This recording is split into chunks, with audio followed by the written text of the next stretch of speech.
N-a fost ușor și totuși am trecut prin tot ce a fost greu. Am învățat să lupt, că dacă nu erai tu, nu știam ce e iubire. Zăceam singur în suflet, un pustiu și mă pierdeam cu firea.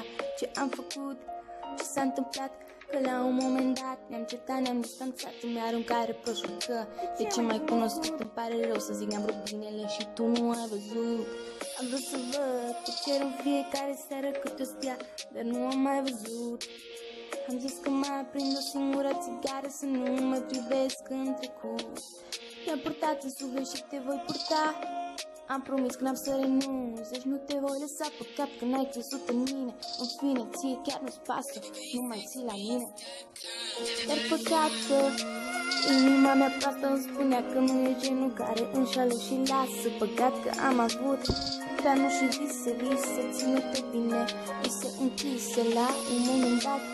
S-au dovedit, nu mai da vina pe mine, că nu eu m-am convertit. Hai, deschideți ochii, nu mai fi așa. Omul care când l-am cunoscut era altcumva. Nu te mai rău lângă mine, acum îți spun să nu mă suni nici mâine, că eu nu o să-ți răspund. Poți să ștergi și numărul, chiar și mesajele de azi, gata, sunt alt om, poți să mă ții doar în amintire. Ai păcat că inima mea proastă îmi spunea că nu e genul care înșală și lasă. Păcat că am avut planuri și vise ținute bine, vise închise la un moment dat. S-au dovedit, nu mai da vina pe mine, că nu eu m-am convertit.